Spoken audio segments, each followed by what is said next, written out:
Welcome to the Styxxoplix Show, episode 206, Occulture and Source Magic with Carl Abrahamsson on WELT 95.7 FM, where we elevate life triumphantly when everyone learns truth.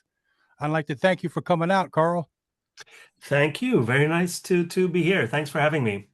And thanks for coming out. Of course, I'm fascinated with the line of work that you do. And on the first question is, how did you first come about being a occultist and what inspired you to become an occultist? Right. Yeah, it's a huge question, but I think most people can relate to the trajectory in the sense that when you're young, you're trying to find out about your own identity and you check out the lay of the land in terms of culture and music and movies and all these things to kind of build an identity, right?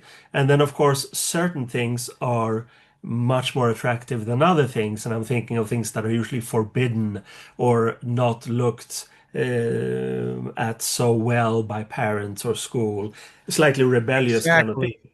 But Yeah. I think that what happened was that I started like a little detective journey.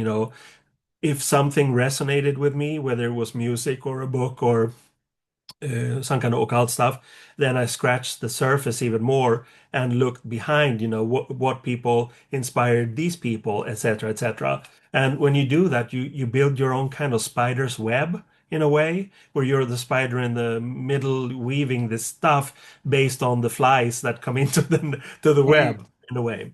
So okay. I just carried on, and I realized that.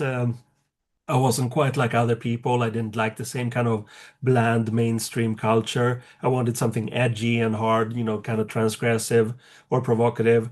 And I think the occult as a philosophy, a general philosophy, and possible method of transforming yourself fit that mold quite well because most people were either here in Sweden, either completely atheistic or secular or, Mm, slightly mildly Christian. So it wasn't so much an act of rebellion against some kind of harsh Christianity, but more like something, it felt like it was right for me. Specifically, um, this thing about being able to transform yourself, to turn yourself into someone that feels more like you. mm, okay. So you got your new book beginning, was it Introduction to Occulture? And you got Occulture Right. and Source Magic and Yeah, meeting that's right. local The, the, musicians. Yeah. Yeah, yeah, yeah. I've been writing a lot of stuff, increasingly so over this sort Mm, of past decade. But I've always been, okay. interested in the stuff. But I would say that I am now, predominantly an author who writes about these things. And the book that you mentioned first, Introduction to a Culture, I'm just basically wrapping that up. It's going to come out in the summer. And occulture as a term is something that I find very interesting. Of course, it's like a mix between occult and culture and how these spheres affect each other. But why this is so interesting for me, and I think in general, is that now more than ever before, there is much more occult input into general mainstream culture. And then you could ask, why is that? And many questions. But I'm just very, very fascinated by how things that are usually kept in the hidden, in the dark, seep up just like plants into the light in a way and affect Mm. the entire garden. It seems that the occult underground is very well connected with one each other these days. Everybody supports one each other very much as far as writers in the occult field. Yeah, yeah, I would say so. I mean, I would not go so far to say that it's one Mm. community. There are Okay. small groups. Maybe you could say that they make up some kind of heterogeneous community. There are also people who don't like each other. So it's not Ah, yeah. all niceties. However, on the whole, and this is based on my take, having been active before internet, before social media, and looking at it now, I do believe that social media and the internet in general has been very, very beneficial to this kind of philosophy, this kind of networking. So I think you're right in the sense that a lot of different magicians and groups and schools do keep in touch and sort of see what are they doing over there. And yeah, I think it's fascinating. And of course, if you find a real resonance with someone or some group, then you can start working together. And that's fascinating because very likely you wouldn't find each other if it weren't for the internet. Mm. So, how can we go about meeting with remarkable magicians? Maybe we can go into a little bit about the people you met along the way that inspired you to become an occultist. Yeah, yeah, absolutely. I mean, when I started working on that book, I would call it an occult autobiography in a way because it chronicles my path and the people I met and the people who influenced me. It was, of course, very fascinating to dive down into diaries, dive down into my archive. I've been quite diligent in saving stuff, which I think is good if you're kind of a historian. So it was very interesting to see who was I back then? And then we're talking like mid 1980s. And who did I become up until this day? And who affected me? And I think that there are a couple of key people that I do write about in the book. One is the British artist Genesis Peorage, who had these bands Throbbing Gristle, Psychic TV, and some other, basically an artist who was very interested in magic. And we became friends already in the mid 1980s and worked together on many, many projects. So Genesis is one, and through Genesis, I got to meet Anton LaVey from the Church of Satan. Also became a very, very dear mentor in a way and friend, and also the American filmmaker Kenneth Anger. I loved his films. I still do. I'm actually working on a book about him right now, and Lucifer and Rising. Yeah, that's right. That's right. yeah. And I got to meet him early on, basically on the same trip. I think it was in 1989 that I went to the US to meet LaVey for the first time. I also met Kenneth Anger for the first time.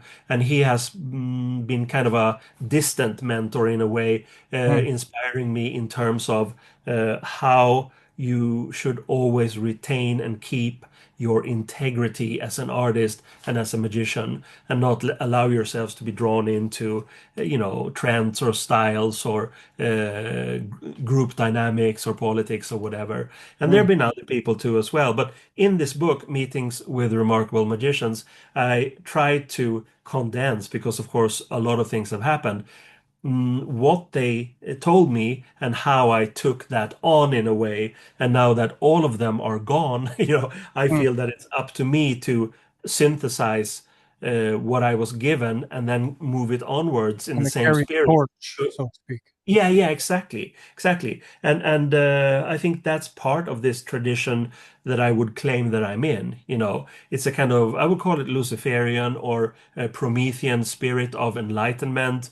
You kindle this flame and you want to move it onwards. And basically, what is the flame? The flame is a philosophy of individualism and Mm. will. To encourage people to be. Never discontent in, adapting too much to family values, school values, political values, society values, but really work hard because you only have one life, right? And you Right. better make the most of it.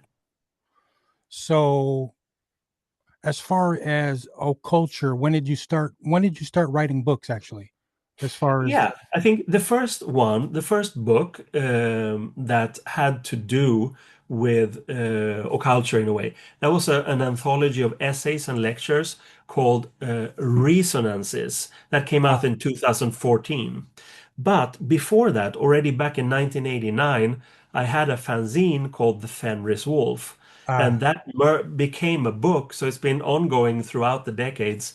I'm working on number 13 now. But the first real book under my name was Resonances, which was published by Scarlet Imprint in 2014. And then there's just been, yeah, quite a few books since then. the first book I was drawn to you and your work is Source Magic, Hmm. which I have yet to read, but I'm drawn to your work, which I'm going to purchase the Occulture and Source Magic, but I have Hmm. yet to read those books. But like Hmm. I'm absolutely curious, and you say curiosity is a discipline that Yeah, you know. So yeah, yeah, I'm no, more absolutely. curious than actually a cultist or a practitioner. That's why. Right. I do the interview styles like this because I'm an absolute novice as far as Hmm. the ways of occult. Yeah, but I think that's the thing that I mentioned before, right? Like if you feel this intuitive attraction to something, whether it's a band or an artist or a Mm, movie or a book in this case, you have to go with it because it means something. It's not just clever marketing or whatever, a nice cover. There's something in there that pulls you. And I've experienced that myself so many times, and I've always, trusted my intuition to go down that path or that path to find out because that curiosity is, yeah, it's a very important part of my life. Maybe we can go into the OTO and or other organizations that you have dealt with. Hmm. Sure. Yeah. When I started out, again, this was mid 1980s. I was very much interested in experimental music and radical culture and all these things. And there was one group I mentioned, Psychic TV, that had their own group or network called the Temple of Psychic Youth. It was kind of a mix between a magical order and an information network. Of Mm, course, this was before the internet, so all by regular mail. I found that very, very fascinating because it was completely new. Up until then, there had been all of these groups that were basically Freemasonic in essence, in structure, conveying this message or that message. But the Temple of Psychic Youth was anchored in the contemporary times and it was mm. dealing with contemporary art, contemporary technology, very, very exciting stuff. So I would say that the Temple of Psychic Youth and working with Genesis Peorage was my, I would not say kindergarten, it Ah, was my first real primer school. or kind of Yeah, yeah, it was my first real school in a way, but okay. it didn't take long because I was very interested in Crowley and Crowley's philosophy of Thelema. So I did become a member of the OTO, and I was a member for 30 years between 1989 and 2019, Mm. and worked with administration and building the OTO here in Sweden, and it was wonderful, very, very wonderful. So I did churn through Crowley's system in a way. And then, of course, via my friendship and resonance with Anton LaVey, I early on became a member of the Church of Satan. Basically, how it worked was that he provided a membership card and said, "Please accept my invitation to membership." Mm. So it's like nothing I really applied for, but I was very proud, and I'm still very proud about that membership. And then I have been in some other groups, but no groups as meaningful to me as the Temple of Psychic Youth, OTO, and the Church of Satan. So I've been fascinated recently with Kenneth Grant's work, and it Hmm. seems like it's going to be an investment and to get those books because Hmm. they're kind of a steep price for each book and the Yeah. Typhonian trilogies. So I wanted to ask you, like, what's your take on the Typhonian trilogies? Yeah, that's a great question. Something I thought about just recently also, because I think I have changed over the decades, which of course you do, otherwise it would be weird if you didn't. And I think that Yeah. in these early times, again, mid to late 80s, the first Typhonian trilogy, Outside the Circles of Time, those books, they were so important to me, really Mm, fascinating, because, of course, he had known Crowley. He was a, very serious, devoted Thelemite, and he had also known Austin Osman Spare and, and some Indian stuff, and it was just like a beautiful hodgepodge of very cool things and his writing meant a lot to me. But then as I moved onwards, I think I became more and more and more psychologizing, meaning you can ask someone, do you believe in external forces, out there in space, or is it all internal, psychological? And I went from being the external guy to perhaps now I'm more of a definitely more psychology oriented person, meaning that whatever we experience in our you know different mind frames and levels of consciousness, it is basically us talking to ourselves. I don't ascribe value to, to Aiwas and Lam and all these entities that both Grant and Crowley talked about. For me, that's mm, beating around the bush or crossing the right, brook to go fetch water. I believe we have all of these things, the powers that they're after, they come from inside. So right, now Kenneth Grant to me seems to be more of almost a science fiction author than an mm, author of personal transformation. If you catch my drift, it's like right, you can talk about UFOs, you can talk about cosmic intelligences. I have no proof whether they exist or don't exist, but I feel mm, very confident and comfortable in a way where when I do magical things like rituals or meditations, I commune with myself. I don't feel mm, a need to um, project those symbols as if they were coming from outer space. mm. So magical entities or external entities, you never had it's like an experience with yourself or your higher self rather than actual external forces.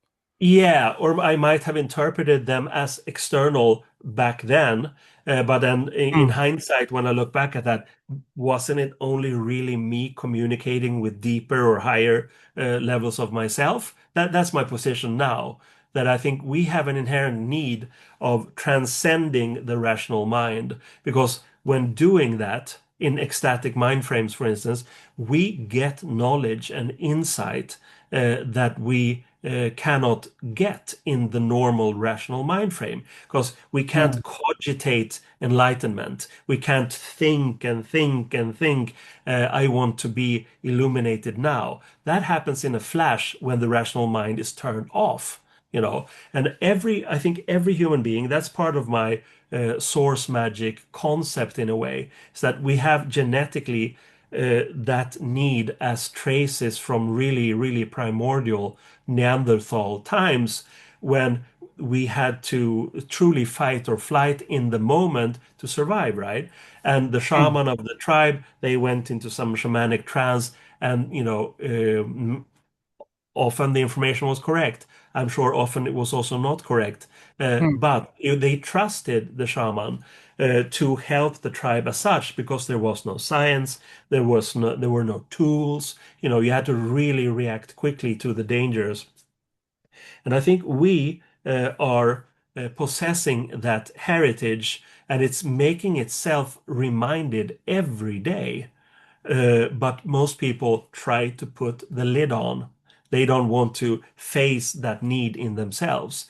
And that's a reason, for instance, why societies like ours, they deal with that need by encouraging people to get plastered, to drink alcohol and get drunk in the weekends. But mm. that's like really putting the lid on it, because it would be better if everyone were high in a way, smoked pot or did something or went a raving or whatever, to Or feel high and happy. handing out mushrooms during the rites of Yeah, Ulysses or something. exactly. And Mm, that's the thing that cultures usually say is illegal, whereas in fact, I think that alcohol should be more restricted or restrictive in that sense, because it doesn't bring that kind of epiphany and ecstasy. Quite on the contrary, whereas the human need that I'm talking about is that thing where you transcend yourself. You get so high in a way that you mm. get information that you will otherwise not get, and certainly not on alcohol. So you get the information unconsciously, so to speak, as far as like Carl Yeah, Jung yeah. was But talking in about. that, yeah, exactly. But in that moment, there is a more of a communication between these layers, if we want to call them layers, between the Mm, unconscious and the conscious, or the rational and the irrational. There are these moments that we feel are, yeah, I would call them ecstatic. Ecstatic moments can be provoked by different things. It could be sex or drugs or physical exhaustion or extreme happiness, but those moments are the moments when we get information that we cannot think. We cannot think it. We cannot grind it out through the brain. It doesn't mm. work like that. It comes from higher or deeper levels. Have you studied or researched the connections between Immanuel Swedenborg and Immanuel Kant or Kant, Uh, rather? no, no, Uh, I am familiar with both, of course, and yeah. it's highly fascinating stuff. And Swedenborg, of course, was Swedish, so he's kind of Yeah. like a national treasure when it comes to Mm. Swedish occultism because he's really foundational. So many people after him saw him as a source of inspiration, whether it was freewheelers or Masonic types or whatever. And I think that you could call him, yeah, I guess you could call him like a Christian mystic. Yeah. But this, for me, it doesn't matter. I'm not, Mm. religious or anti-religious, to each his own. But he went for that visionary thing that I again say that's an inherent human need that we have. We get information, and then he got information about stuff that interested him, angelic structures and the way heaven is organized and all of that kind of stuff. For someone in another culture, it would probably have come across as something else, they envision something else, but it's the same mechanics, the same needs that all human beings Mm. have. Reminds me of William Blake and how he went about his technique as well. Totally. Yes, Yeah. absolutely. And I mean, he also had something, like Swedenborg too, but maybe Blake even more, because he also had the capacity of the artist slash magician. He Mm. could transmit what he had seen in these beautiful artworks, just like authors can do it and some musicians can do it. And that is also distinctly a human need. Uh, that not everyone can do because Mm. talent, it's a rare thing, whether it's in, mathematics or painting making art. But when you have that, you simply have to work with it, right? And if you're then a visionary artist, then that becomes the tool. You experience things maybe even through your art, and then you make your art and you share it with others who will hopefully be affected in a positive way. Now, you mentioned the similarities between Ezra Pound's and Austin Osman Spare's work. How Mhm. so are they similar as far as their Well, psychology? that's an example of I guess my psychological attitude. They Mm. were both groundbreaking, extremely innovative. I would call them both modernists in a way. Ezra Pound, of course, has been written about so much in terms of the cantos, these epic long poems that are so, yeah, experimental and modern simply. They created modernity.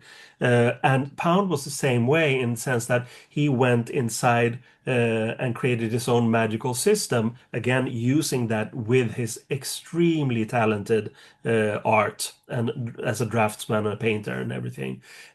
So they were both clearly geniuses, but they also had this, I guess, psychological need to not only be that, but to also become disseminators and teachers of their own systems. And Mm. that's where I found the parallel because Ezra Pound had something he called the Isuversity, a mix between Ezra and university, where he taught poetry and he taught the classics and the students could come and go. It was very free, but he was without a doubt the authority that had the power to judge, the power to disseminate in his way.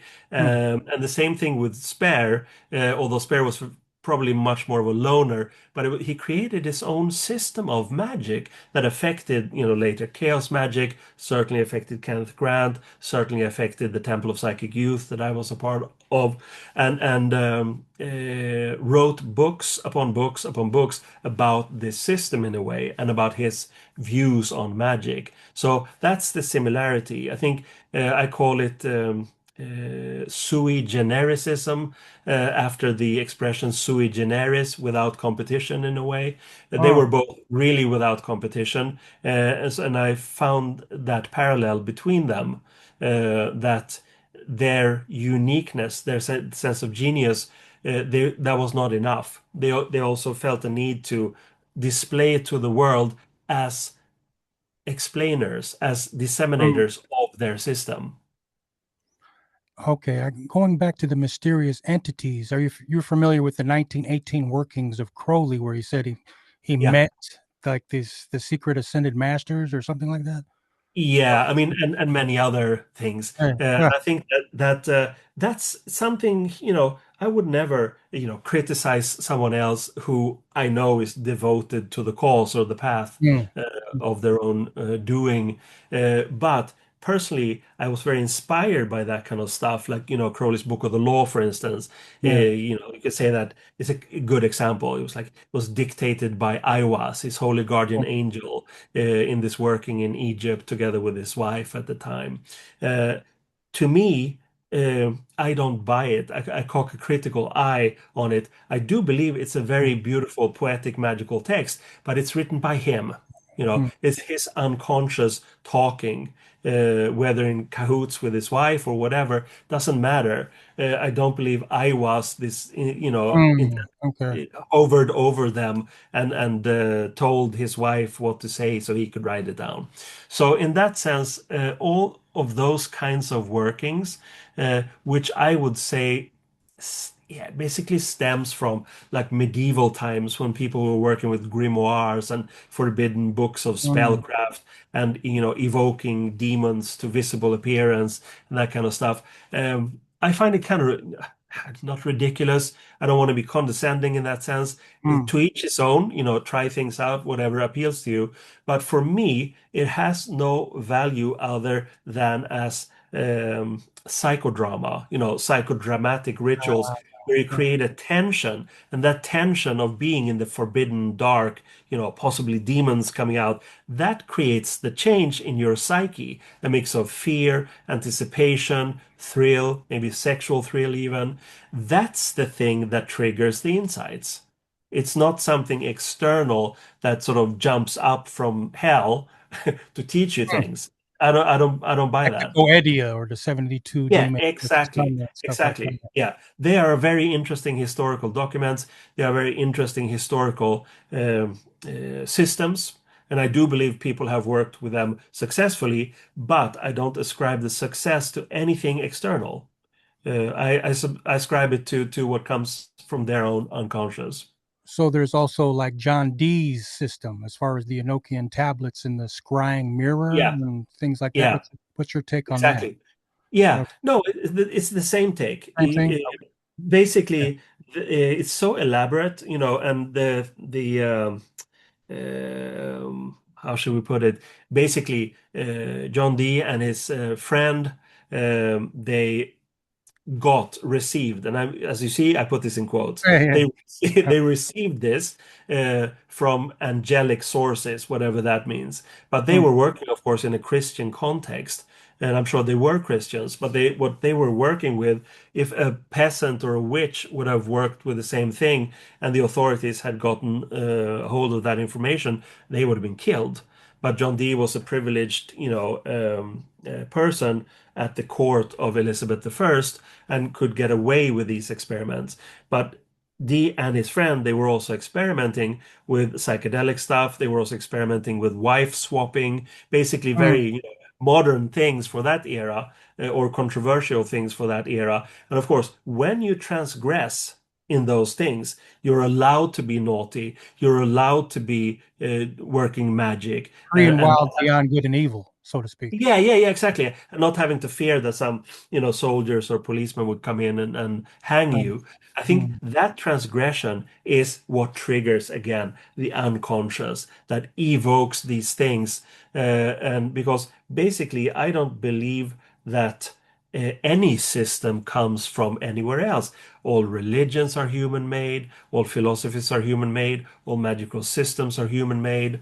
So I think what Dee and Kelly got or received again was something they made together, like a third mind. They created a third mind based on the curiosity Ah, of their two minds, right? A ah, synthesis that opened up themselves and allowed for a systemic, irrational yet very systemic structuring of this so-called angelic alphabet and language. And I think that's possible. People have created languages since time immemorial. So mm. why couldn't John Dee and Edward Kelly do that? Right, like I you have think they did. The Enochian tablets and then also Norse runes. Did you study Mhm. that as well?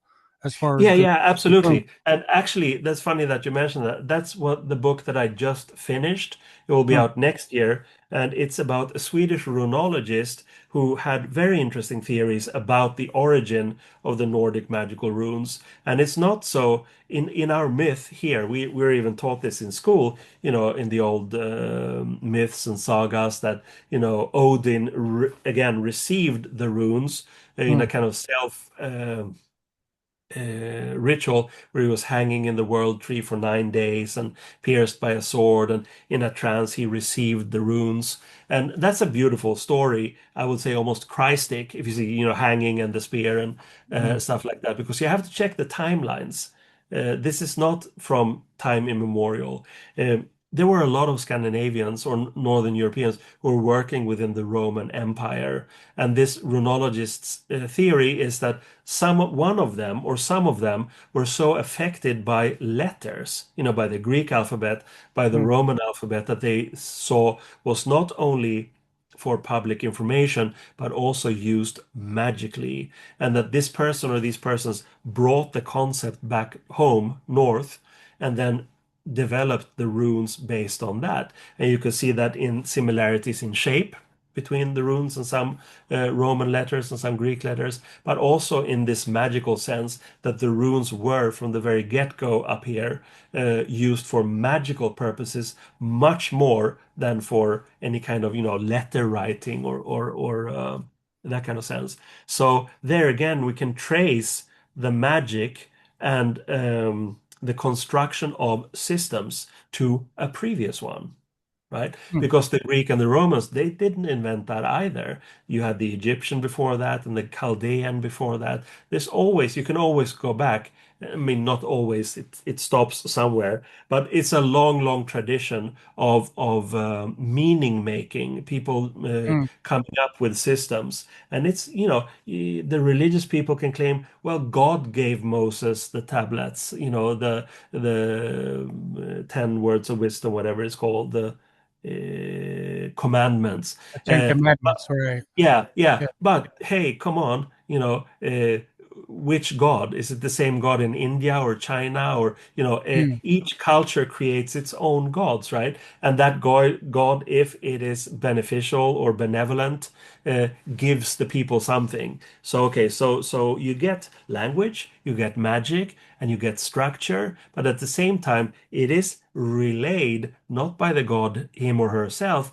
but by the priests, right? And the hmm. priests have everything to gain from being the people in power. So I think it's really that simple, and nothing much has changed. We come up with great things all the time. I think the equivalent now would be the people who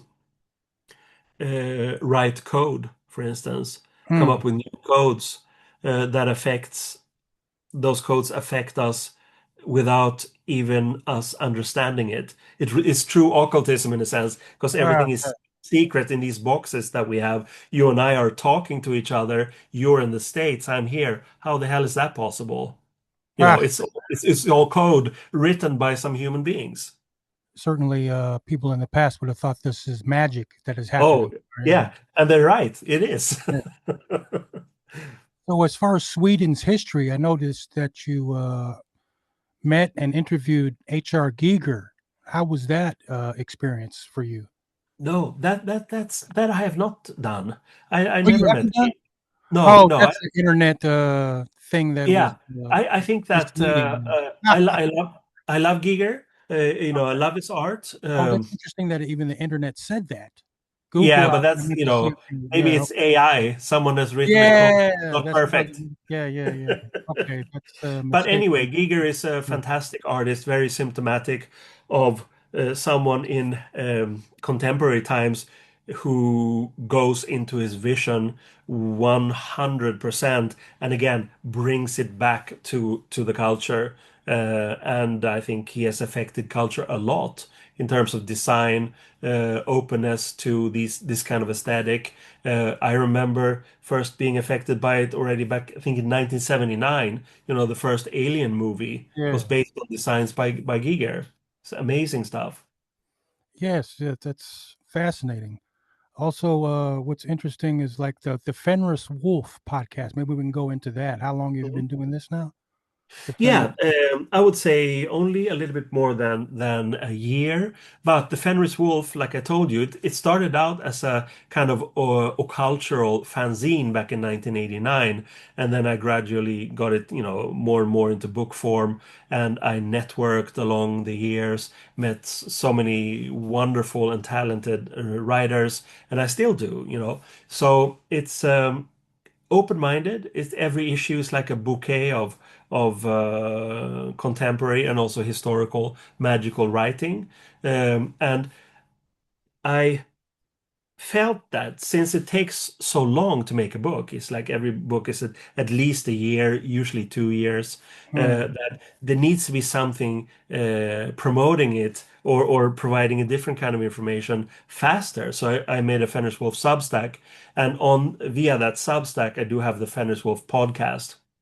Audio wise, it goes out to all the platforms, Spotify, all the podcasting places.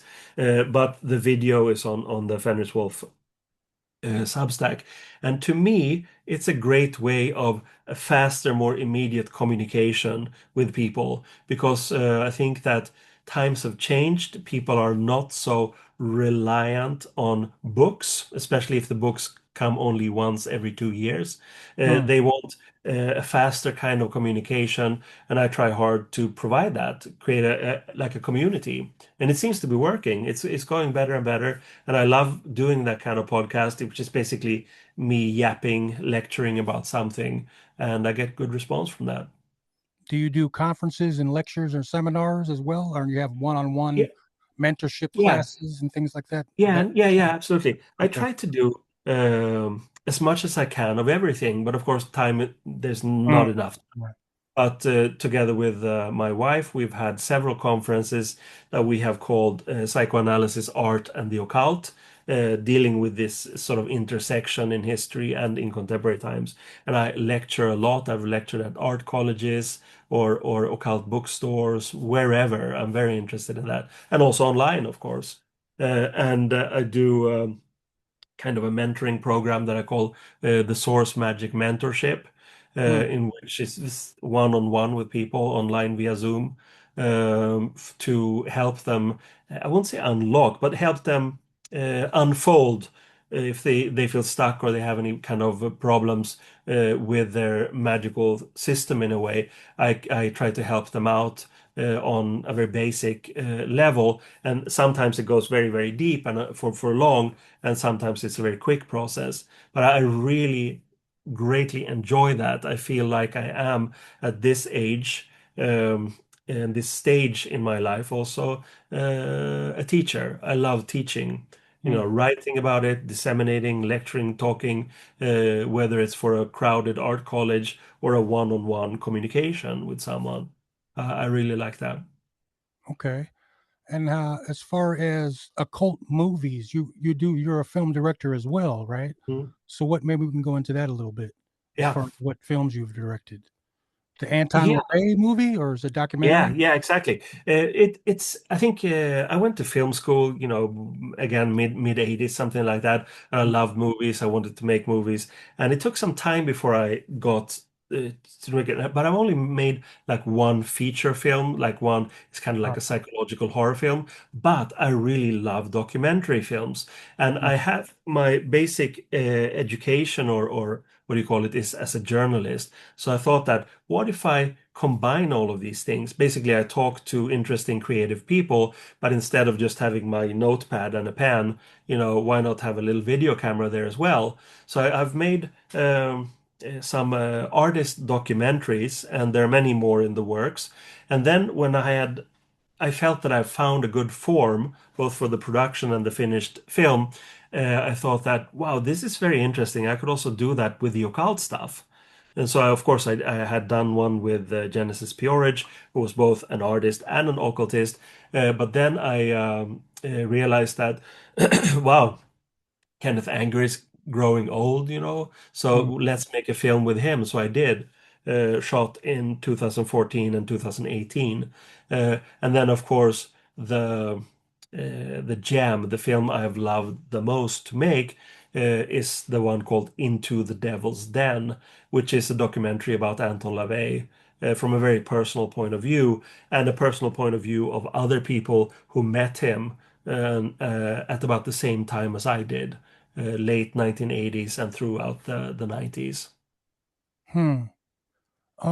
Something that popped up there. Are you familiar with The Command to Look by William You Mortis? bet. Yeah, yeah, yeah. Absolutely. The Yeah. gaze, the Yeah. 1,000-yard stare, how Anton Yeah. LaVey seems to portray that, that certain kind of, what, I don't know if you can call it a gimmick, but like it's that sinister look. hmm Yeah, no, absolutely. I mean, and that's one of many reasons why I loved LaVey was that usually when there's a group of occult people, some kind of guru figure, they always rely on something old, a Mm, previous structure, previous method. But LaVey was so innovative, instead of relying on some medieval grimoires, mm, um, he brought out the command to look by this photographer and mm, said that this is my grimoire. And he had other books like this jokes and novelties catalog. I think it's called the Johnson Smith catalog or something. He mm, said that that was his grimoire because it brought back so many happy memories from his childhood when he had that catalog and looked at these sort of gadget and gizmos that would play pranks on people. So he did things in a different way. He, I think, maybe not ridiculed, but he certainly washed away a lot mm, of pretentiousness when it comes to magical thinking. And Mortensen was a master photographer in creating images. He wasn't just like a photographer snapping pictures on the street. He staged mm. often quite mythological images and refined them so that they almost became like paintings based on his formal theories. And those formal theories, LaVey wove into his satanic doctrine and philosophy. Now, have you studied and researched as far as like surrealists in the occult, like Yeah, Max absolutely. Ernst and Yeah, people? absolutely. And I think that that's a topic that's very dear to anyone who's interested in occulture, where the Mm, occult meets culture. Those people were not well looked upon initially. They were mm, looked, anarchists and gangsters or whatever, mm, miscreants. mm. However, it didn't take long before the world realized what power there is in the surreal art, and I think it had to do with the blossoming of psychoanalysis and deeper psychological thought at the same time that we have a lot of stuff inside us. And what the surrealists did, just like Spare and other Blake also, was to give that artistic form to communicate what you feel, right? And I'm Yeah. not surprised then that many of the surrealists were very interested in occultism, and not only Western. I mean, like André Breton collected African masks, for instance, and Mm, Picasso too. Was very interested in that primal African vibe, and many were interested in the tarot. Some even made their own tarot decks and worked with visionary states of mind. I think it goes with the territory to be when you're a transcendental or transgressive artist is that you push yourself to the limit to see what comes, whether it comes from the unconscious or from somewhere else. That's up to each and everyone to define. But I think it's part of the role or the um, fundament of being an artist to not just sit and doodle forever the same thing, mm. but to push yourself and to see what's beyond the corner. And I think that goes for magicians too. Ah, aha. So that's some fascinating stuff. You have a vast retaining of recalling information here. So I'm thinking that throughout the years and training about how about what kind of ceremonial magic do you practice? Do you have a certain method, or what is it that what's your take on that? Yeah, I have been a good, I would say I've been a good student, and perhaps I'm still a student Okay. in a way. So when you're a good student, you try to find a good school or Mm. several. And I think that I got the foundation in the Temple of Psychic Youth, which was actually kind of anti-structural or anti-methodical. It was very pragmatic, mix and match, whatever appeals you take into your own cauldron in a way and stir. So that was actually very helpful because it made me critical and open-minded at the same time. Then, of course, when I went into the OTO, that's a whole different ballgame because it's structured and it's basically Crowley's writings, and they are very structured and they are based in what's called the Western ceremonial tradition, something that I also explored further in working with like a Golden Dawn kind of group, because I wanted to The have that. American branch of Golden Dawn, right? Is that what Yeah, you? it was American or American European in a way. Okay. Depends on how you define it. But anyway, Mm.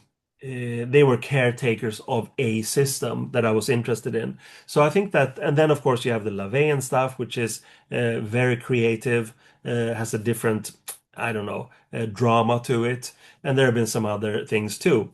However, as you progress and you go through these systems. Um, Again, I would like to pull out the analogy of going to school or a college, because you don't stay in the same college all your life, right? You get your graduation in a way when you feel that you've, mastered whatever curriculum was there, and then you move on to higher education, or perhaps Mm. you create your own curriculum. You become a teacher yourself.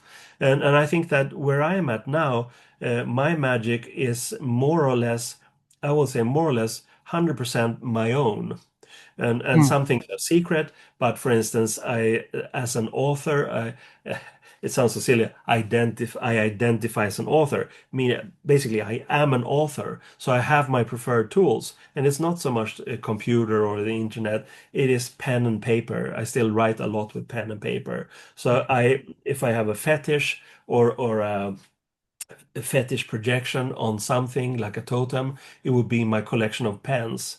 I have one specific pen for each book that I write, and I work with those not like some crazy person, but real investment of energy and love for these objects because they magically help me write the book that I want to write, right? So I've never come across that somewhere Mm. else. Yet, if you wanted to explain it from a kind of a magical anthropological angle or perspective, you could say that, yeah, there are totemic objects that the magician invests. It could also be like a clay figure or a stone from nature or a piece of wood, whatever, high tech, lo fi, doesn't matter. But you Mm. invest your creative energy in something, and then that feeds back that energy in I like your the own creative talismanic self. magic, or Yes, the exactly. talismans. You Exactly. project your Yeah. energy or charge, or Yeah. what is it So called? that Yeah. I would say is something that I work with on a daily basis, Okay. keeping that cauldron alive, where I work with my talismanic objects, and they all really help me to be as creative as I want to be. And then, of course, in terms of being in this body, in this incarnation, whether it's the first or the last or just the singular one. I Hmm. love to be in nature. Nature empowers me. And it could just be strolling in the forest with my dog, my wife. That to me is ritual because it's a free zone where I'm not bogged down by too much rational thinking. I'm very much a thinking person, and sometimes it's hindering or it becomes a little bit of a ball and chain. So to Hmm. be in nature for me is very magical. I feel that I can commune with nature as such. That doesn't mean that I talk to every flower, Hmm. but I really appreciate it. And we have so much beautiful forest here in Sweden, and we love to go hiking. So that's an integral part of my magic. I also have come to work with the Nordic mythos, more and mm, more over the decades. And, Odin is the god of magic. mm. I feel that there's a strong Odinic presence in this region where we live, and I certainly um, have my fill of that through ritual, basically runic work and also work in the forest. Hmm. Fascinating. Okay, it's what's how about as far as the state of the world? Like Gary Lockman wrote a book called Dark Star Rising, Hmm. and then like what are the similarities between the current American government and perhaps the Third Reich? Is there any similarities between the two, or is that Yeah, I controversial would to say they're talk about pretty that? obvious. I would It's say they're pretty pretty obvious. obvious, and I think that these American people responsible for it, they are not as clever as they think they are, because Uh, they're basically just repeating the same playbook, right? hmm, But the critics know it, and you can't. That's the thing. Also, none of these preferred totalitarian experiments have ever really worked, right? The uh, 1,000-year-old Reich only turned uh, out to be 12 years, right? hmm, This guy now has had 6 years in total and created havoc with hmm, America used to be regarded as a fun and quirky and powerful country, and now it's something that is not looked upon with benevolent eyes in the rest of the world, and it's a shame. But I don't fear it so much. I think it will just be the pendulum will swing another way, as it always does, and these forces will be forced out, but taking into account the pendulum, they might also come back. So I hmm, think, unfortunately, the farther a pendulum swings, the farther it also swings the other way. So uh, if you increase these provocations from right, left, and they take on their own speed and momentum, that can be very problematic. So I think America has some interesting decades up ahead. yeah. Hopefully, try to cool things down a little bit, because otherwise it could become very problematic. And I think the main concern for Americans should be that the world at large uh, has lost interest soon. Of course, Mm, we care about that you good people should all be good, mm, but the insanity and absurdity of these things, people are fed up with it, and when you don't have that investment in what's going on, of course that's dangerous, but it's also it brings America to yeah, losing a lot of credibility, basically. On the other side of that, musically, you're familiar with the group, and I can't remember, I don't know how to pronounce it. Angine de Portrain, or it's like this two-person band, and they wear costumes and they look overwhelmingly like Dadaistic kind of Uh-huh. costumes. I don't know if you're Yeah, no, familiar with that or not. yeah, I don't think They went viral like in February with all right, okay, okay. and then like there's Tabernus. Like it's interesting how musicians are becoming more. I don't know. I want to say gimmicks, but their presentation has changed because of the Hmm. streaming services. So there's more Yeah, input into how they perform and also their merchandise. And I think yeah, that's more of a absolutely. magical Yeah. revolution in that. Hmm. Yeah, I think it's as an artist, you have to, go with the flow, as they say. And what that means is that, in my own case, I can say that I've always invested my work in that the final product would be a book, right? Or Mm, earlier on, it would be a record. But things change, the external circumstances have changed, and the technological circumstances have changed. yeah. So that's why both me and my wife work hard with Patreon, we work hard with the Substacks, because our writing and our communication, if we can't make a living out of books alone. Books still help, they Oh, do, yeah. Okay. but it's not the same as it used to be. And that's of course a shame. But why should I sit here and cry about that as some kind of bitter, nostalgic old Hmm. guy? I'd rather go with the flow and see how can I put my words out there, and I think I'm doing a fairly good job. And I'm kind of interested in it, not 100%, but it feels like something you just have to do. to be Yeah. able to be out there, and that I really do want to be out there. Okay. So how about the use of AI? How do you feel about the AI situation nowadays? Right. Well, I find it very, very interesting. And also, this creates a kind of an abyss between Mm, the yes people and the no people. yeah. I'm very much in between. I can Okay. see that, it has science fiction aspects that, will probably be problematic down the line. But from a strictly egotistical point of view, how can I use this as a creative person? I find it remarkable and highly magical. Because Mm, magicians have always used whatever technology comes to them for their own work. It's like people tend to forget that, um, Michelangelo or mm, Rembrandt is a better example. People okay. admire Rembrandt's paintings, but he didn't paint those paintings. His assistants did. He was there to guide them Oh, and, he's a director of the yes, art. exactly, Okay. exactly. And you could have Oh. the analogy to, if I give a prompt to an AI that I like to write a poem for me, and it does that in a way that I like, is it then me or it? If I've given a detailed prompt about how it should be, or let's talk about a ghostwriter, someone who writes a book for a celebrity, for instance, who can't Mm, write. And the ghostwriter gets no credit, and the celebrity gets all the credit. But who wrote the book? You know, right. It makes me think it's about like, who wrote William Shakespeare, the conspiracy about William yeah, Shakespeare. exactly. There's always that thing.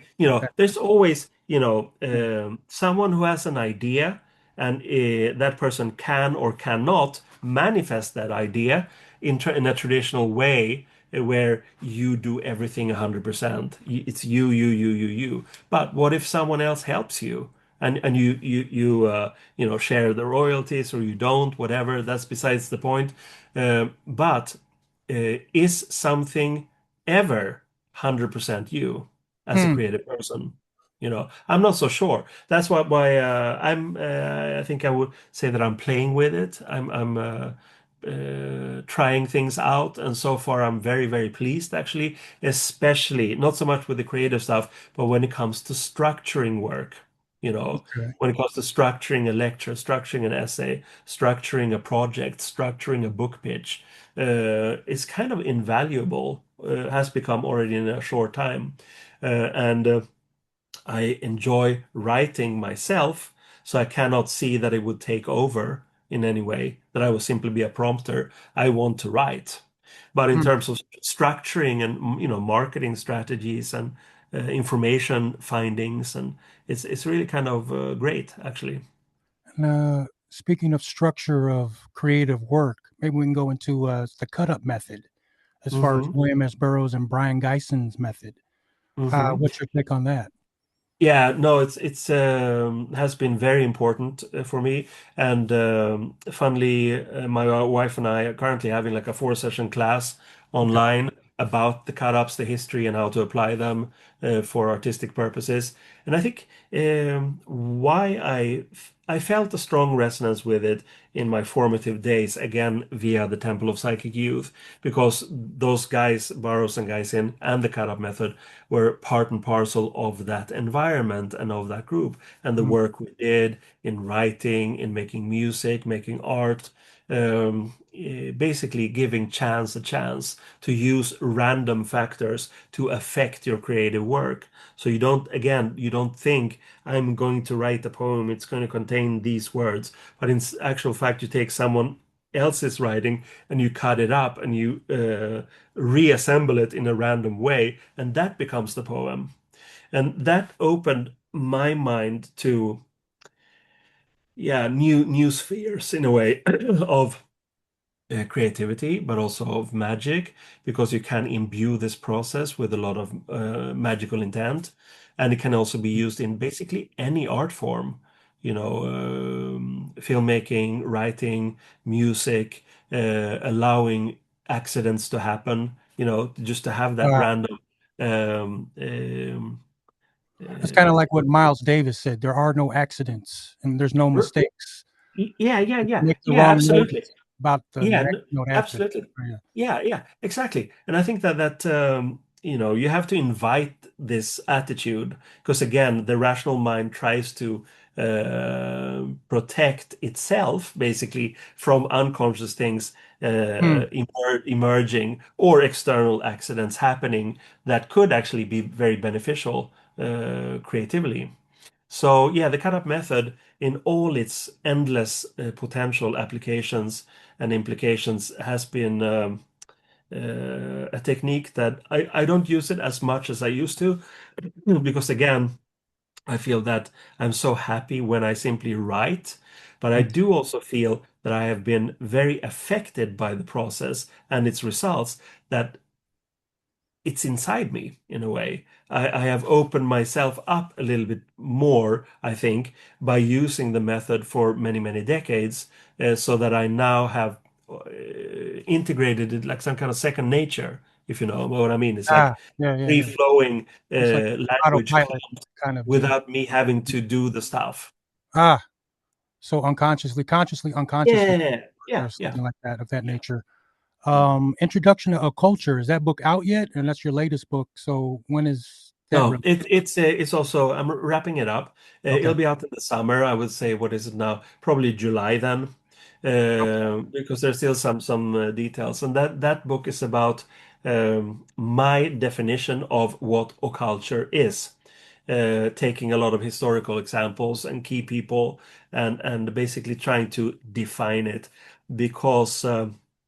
I noticed about a decade ago that many academics were writing about it and sort of appropriating the term and Hmm. not really correctly according to me. And the reason why I can say that and justify that statement is that I was there in that environment when the word was first coined and used. I had film shows called Visions of Occulture. Genesis and I and the Topi Network had a fanzine called Occulture. Jen coined the term initially and wrote about it in so many places, and we had a pretty clear definition of what it was. And in that sense, I get a little bit, I don't know, not possessive, but I get, I want things to be stated in a correct way so that people who are interested, including academics, can have a first-hand source. They rarely care about first-hand sources, but I think it's important that the still alive first-hand sources, like myself, can write about what it actually is and then they can take it or leave it. I don't care, but I Right. feel almost like duty bound to write that Hmm. book. Okay. Well, Carl, I'd like to thank you for coming out. It's going to be Thank you. hour for the radio show. That's got a Mhm. little bit over it, but that's okay. I enjoyed talking with you, and it's a pleasure to have you on the Styxxoplix show here on WELT 95.7 FM out of Fort Wayne, Indiana. From is it Stockholm, Sweden? We're calling from? No, I'm in a small town Oh, called Vimmerby in Sweden. Yeah. oh, okay, cool. All right, thanks, Carl. Thanks, Dan. All right, Be well. Bye. bye.